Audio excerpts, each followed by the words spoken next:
Las leyendas y relatos orales son un grito de alerta y una fuente de conocimiento de los principios de vida que atraviesan las culturas de nuestros antiguos pobladores.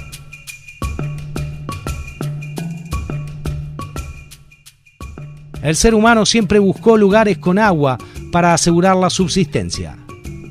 La América indígena muestra un inmenso repertorio de estrategias de vida y de formas de vivir con el agua. Las comunidades sostenían y sostienen una profunda relación con el entorno natural, con la madre tierra y con el cosmos. Con la llegada del conquistador y el descubrimiento de América, desembarcaron otras formas de producción y con ellas otras formas de relacionarse con la naturaleza, contrarias a las creencias de los pueblos originarios, para quienes el cuidado del agua y la tierra es esencial porque aseguran la existencia.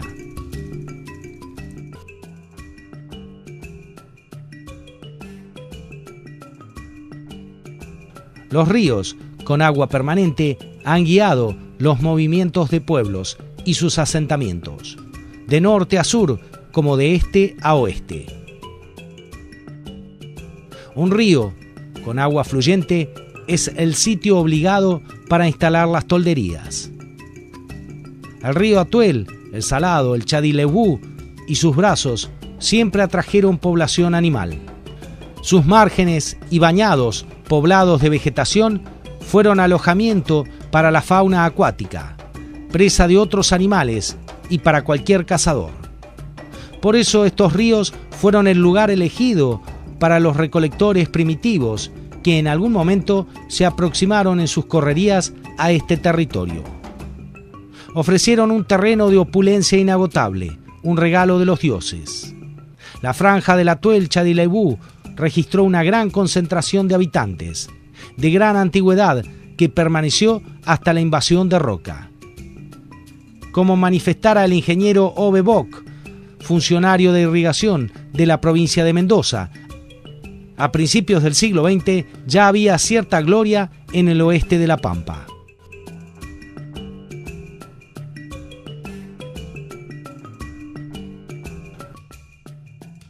Entre 1806 y las primeras sustracciones de agua que comienzan en 1917, el Atuel entraba a La Pampa por 3 brazos principales y al menos 2 secundarios que generaban como principal característica una enorme superficie de bañados que se extendían a lo largo de unos 3.000 kilómetros cuadrados.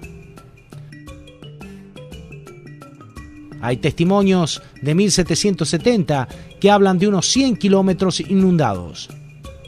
Esos humedales multiplicaban la vida animal y vegetal que se interrumpió con el río en la década del 40. Sin embargo, la historia de los cortes había comenzado mucho tiempo atrás. Nos retrotraemos, el primer corte es allá por 1806, 1807, en que se separa el diamante del Atuel. Entonces ya ahí es la primera gran sangría. Después los pueblos originarios, si bien utilizaban el río para riego y eso, no gastaban caudales. El problema se suscita cuando se produce la conquista del desierto, que se expulsa a todos los pueblos y entonces toda esa área ribereña del Atuel, área propicia para el cultivo, pasa a manos particulares. El tema del Estado Nacional, lo único que hace es por allí construir el canal central para que lleve el agua, pero después el resto queda en manos de particulares. Entonces los particulares diseñan del sistema más económico y directo. Hacen una sequía, sacan el agua del río, emparejan y riegan por manto. Y ese agua no vuelve al río, sino que ese agua va quedando perdida afuera. El drenaje es hacia abajo por insumisión o se vuelca a campos incultos. Entonces todo eso hace que el río vaya menguando los caudales. Y lo que ocurre en el 47 va a ser el golpe final, cuando se construye el Niwil, porque ya directamente el agua queda embalsada y la que pasa se riega y se vierte a los campos incultos, entonces no llega nada. El corte de un brazo del río implicó, en principio, el retiro de los pobladores que vivían a la vera. Como afectó la presencia de pasturas, también se produjo el retiro de hacienda, devaluando el valor de la tierra. Con la interrupción del año 47, deja de correr agua por los cauces, donde ahora solo crecen los médanos y el suelo se saliniza. Las majadas de ovino que pastaban a lo largo de todo el valle disminuyeron drásticamente. Relatos de pobladores dan cuenta que era muy triste observar cómo las ovejas morían amontonadas en torno a los últimos charcos de agua que quedaban en el brazo del río. La vegetación cambió con el tiempo y la riqueza de peces y aves de los humedales también. Son imágenes que persisten en la memoria de quienes añoran el aroma, los susurros y la presencia del río. El Comité Interjurisdiccional del Río Colorado fue creado en 1976 por acuerdo de los gobernadores de las provincias de Buenos Aires, La Pampa, Mendoza, Neuquén y Río Negro, que asumieron la responsabilidad de poner en marcha el programa único de habilitación de áreas de riego y distribución de caudales del río Colorado, para una distribución razonable y equitativa de las aguas para beneficio común. La quinta conferencia de gobernadores de las provincias ribereñas, realizada en 1969, se adoptó la histórica decisión, inédita en el país, de formular un programa único para toda la cuenca. Con la activa participación de las 5 provincias, se elaboró un modelo que permitió la selección del programa, que hoy orienta el desarrollo de toda la cuenca, conforme a lo acordado en la sexta Conferencia de Gobernadores de 1976.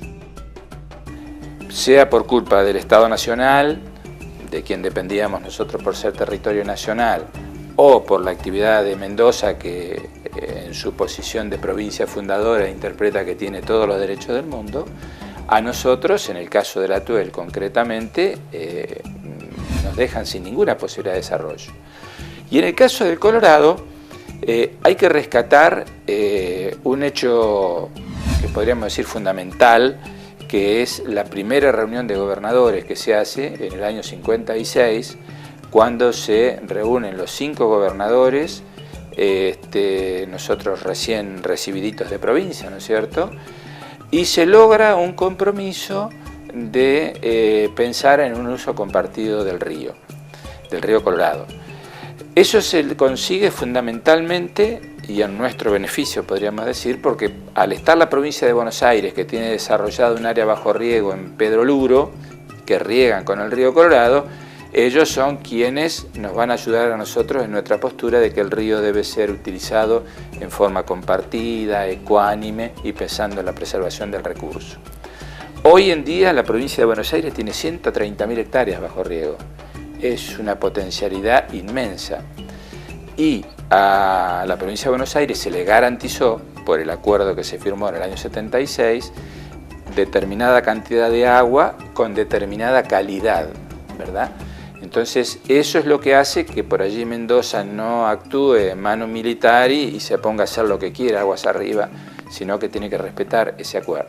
Si nosotros hubiéramos conseguido tener un apoyo para hacer algo semejante sobre el Atuel o sobre el Salado, seguramente la historia hídrica nuestra sería muy, muy diferente, ¿no?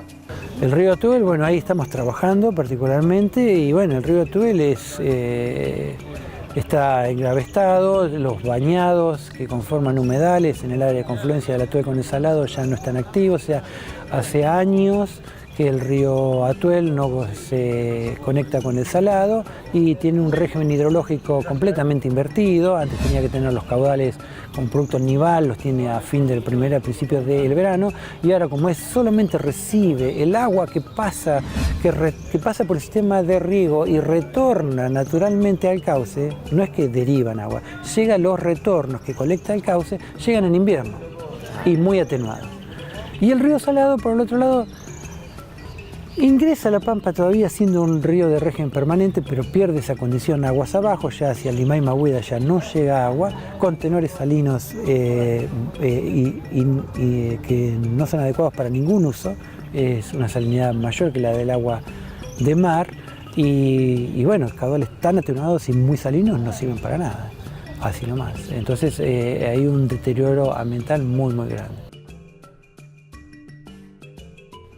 Aguas abajo, la sequía dibuja un paisaje que solo recibe excesos descargados en la cuenca por lluvias excepcionalmente copiosas en la zona cordillerana o por los deshielos inusitadamente importantes en un invierno de nevadas abundantes en las montañas andinas.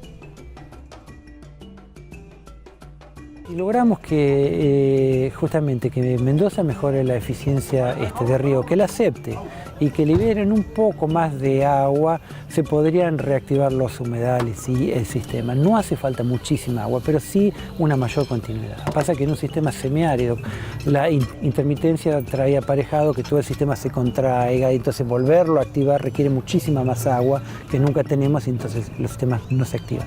Si esa intermitencia no fuera tan marcada y hubiera una mayor continuidad, aunque sea de caudales bajos, que a Mendoza no le ocasionaría ningún inconveniente porque es agua que se pierde o que la derivan por los drenajes, podríamos tener un sistema más activo, al menos desde el punto de vista ambiental. Para la parte productiva, bueno, habría que ver si eso es suficiente, ¿no? Pero bueno, habría que hacer un planteamiento de decir, bueno, por lo menos que satisfacer la demanda ganadera, que haya agua para consumo ganadero, que ni siquiera ahora estamos teniendo. Ni hablar de agua para irrigación, menos para consumo humano. Entonces, bueno, pero yo creo que podríamos ir por pasos, ya que es una situación compleja de tanto tiempo, decir, bueno, primero reactivamos ambientalmente el sistema y tratamos de tener un abastecimiento para consumo ganadero, que es parte también de la cultura pampeana. Somos pastoriles, digamos, en el oeste. Entonces, bueno, si eso nos queda corto, bueno, seguimos pidiendo, que son nuestros derechos, por agua para irrigación y demás. Recién en los últimos años, los pampeanos han empezado a entender lo que significa el corte de los ríos que ingresan a nuestro territorio, acostumbradas como estaban las poblaciones del oeste a vivir sin el agua. La toma de conciencia dio paso a las acciones concretas. Hoy, nuestros comprovincianos se ponen de pie para contar lo que ocurre en el oeste y para luchar por la vuelta del río. A veces que hablamos de como una falta de conciencia, o como esto que decimos de conciencia, de si cuesta instalarlo o no. El proceso de toma de conciencia no es un acto instantáneo o una cosa que se produce en un momento. Es un hecho histórico. Pensemos que ya estamos casi cerca del primer corte del Atuel, que fue hace 100 años, en el 18 fue. Entonces, esta toma de conciencia de la gente se hace a través de las acciones concretas en defensa de los recursos hídricos, y además de un proceso de educación y difusión y participación en los distintos ámbitos de la ciudadanía. Muchas veces pasa que la gente participa, es voluntaria, pero no sabe mucho qué hacer, o no sabe cómo seguir un accionar. Pero yo creo que en la provincia de La Pampa hoy en día la conciencia es muy importante. Vemos en ferias de ciencia, en presentaciones en general, que se presentan chicos, qué sé yo, vamos a suponer de Guatraché, que es el sureste de la provincia, o de Pico, o de Alvear, que saben que también es parte de la soberanía de los recursos naturales sobre nuestro territorio, ¿no? Entonces, quizás nos falta, o no nos falta, sino que el devenir va a ir llevando a todo esto a una situación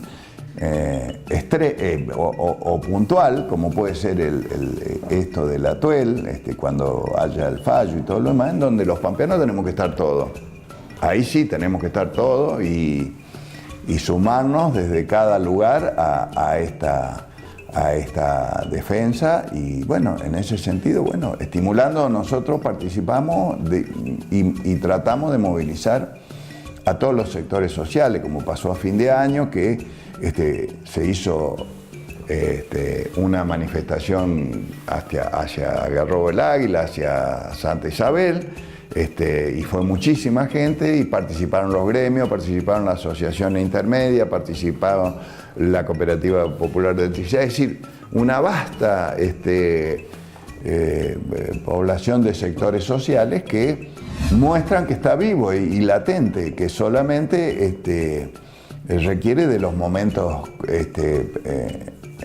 Y no obstante eso, siempre cualquier proceso educativo y de toma de conciencia es un hecho de base que hay que seguirlo alimentando, ¿no?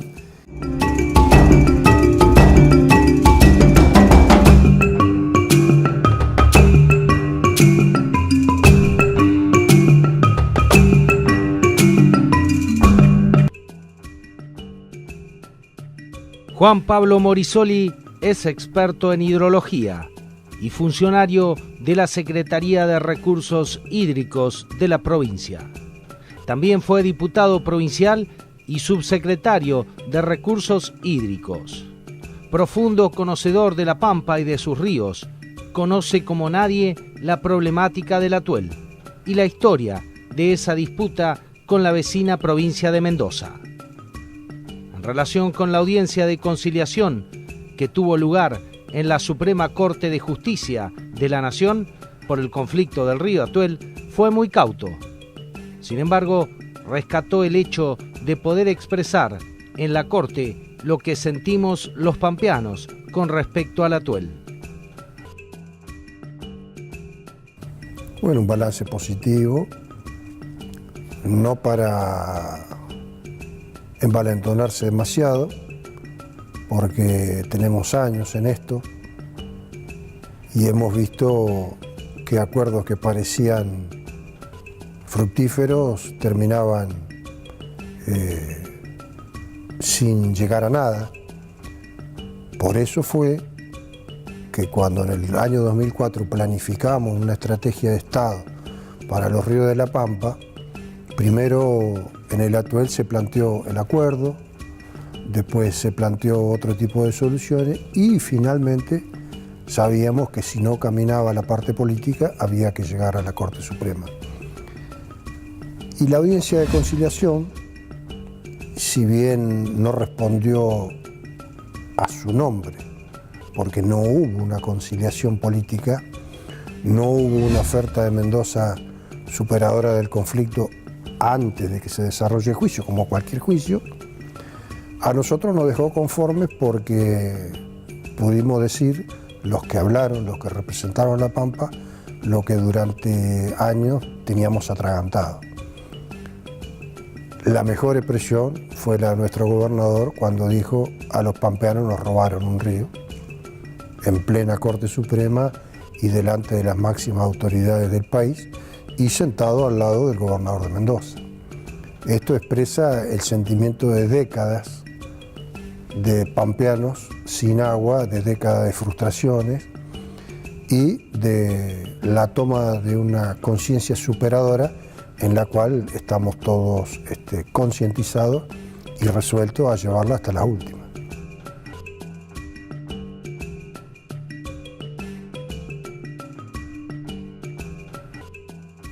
Bueno, la demanda pampeana es una demanda preparada sobre conceptos jurídicos ambientales.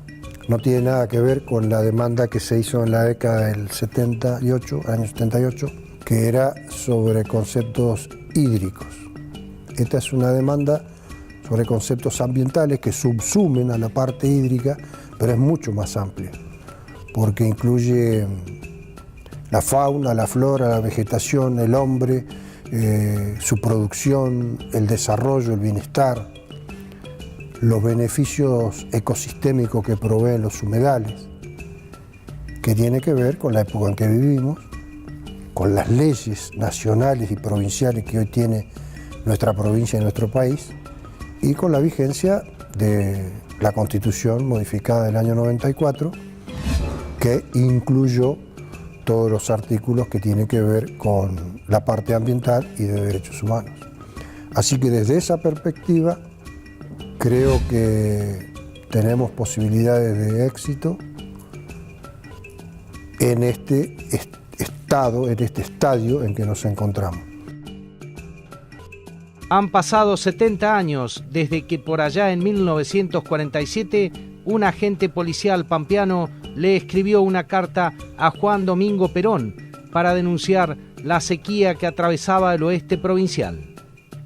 Aquel escrito dio lugar a actuaciones administrativas que obligaron, al menos por resolución, a que la vecina provincia efectuara 3 sueltas de agua anuales que permitieran mantener la cuenca del Atuel. Desde entonces, La Pampa y Mendoza han pasado por diversas alternativas judiciales y siempre con el mismo objeto: que se garantice una escorrentía mínima para nuestra provincia. La última alternativa de este viejo reclamo ha sido la audiencia de conciliación que tuvo lugar en este 2017 en la Suprema Corte de Justicia de la Nación.